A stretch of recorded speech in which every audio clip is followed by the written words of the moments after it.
1933. 1933. Un 500 mono de 4 soupapes. 4 soupapes, c'est cela, oui. Et vous trouvez encore des pièces facilement? Pour le moment.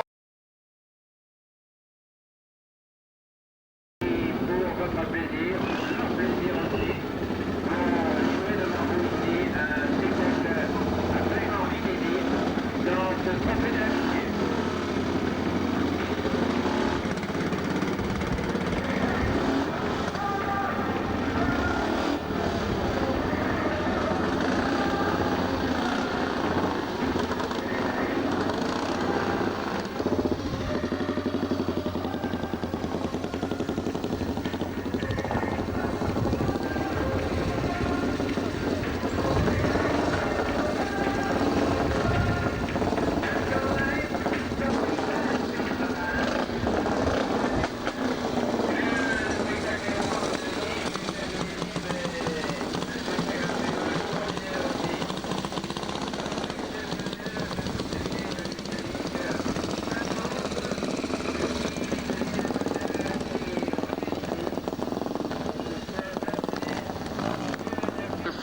Dernière recommandation aux concurrents, pas de folie bien sûr, mais vous savez, finalement même lorsqu'on roule avec d'anciennes machines, eh bien on se laisse prendre au jeu.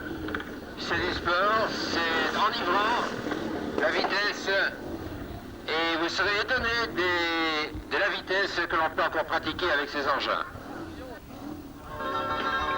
Robert Gartner, qui pilote lui une Mineur 500, également en 1933. Ce sont les deux plus anciennes motos. Alors on nous parle de 1928, de 1933. Elle est tellement vieille qu'elle ne se souvient plus de son âge. Ben, vous voyez, ça arrive. Attention, messieurs les commissaires de piste, dans quelques instants le départ de la première manche du trophée de l'âge d'or.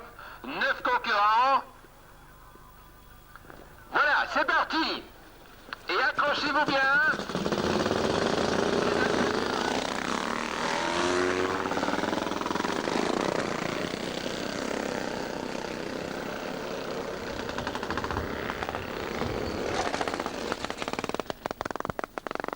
Et le voici. Premier virage ici devant nous.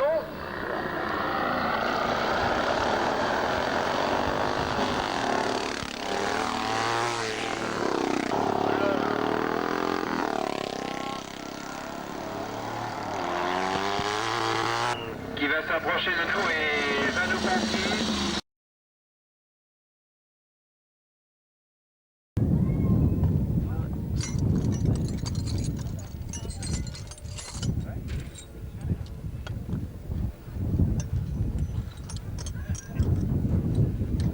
Et encore mon fils maintenant. Il fait des routes lui maintenant.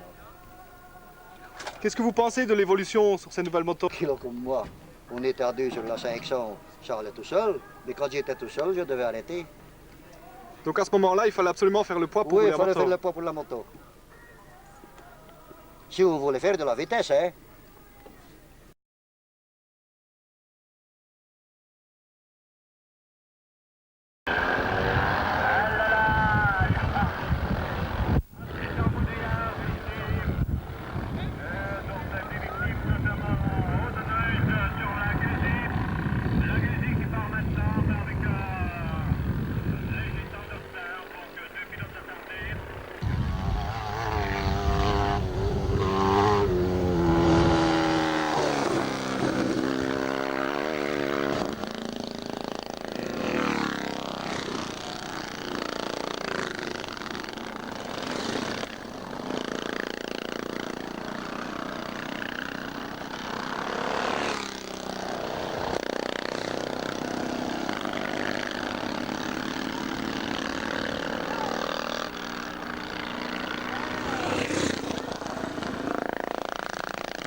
Lorsqu'une moto s'arrête ici à proximité, il s'agit du 15 Noël Jonker. Mais le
épreuve en circuit pour anciennes motos de compétition.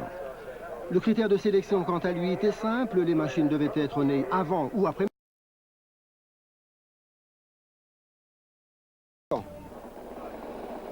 Il y avait 14 pilotes réservés aux motos d'avant-guerre, des machines datant souvent de plus de 50 ans, comme cette Sarolea Racing de 1935, qui était une vraie pin-up à l'époque. La Triumph T100 de 1939 faisait elle aussi battre les cœurs, tout comme la Norton International que vous voyez là. Alors, si vous avez 20 ans maintenant, ne riez surtout pas trop vite, car la vitesse de pointe de ces motos frôlait quand même le 185, ce qui n'est pas mal du tout pour ce qui est considéré maintenant comme étant de l'archéologie mécanique. C'est Étienne Willem sur Triumph qui a pris le meilleur départ, mais Michel De Geltre et sa Norton se sont rapprochés de plus en plus. Les deux pilotes se sont passés et redépassés et finalement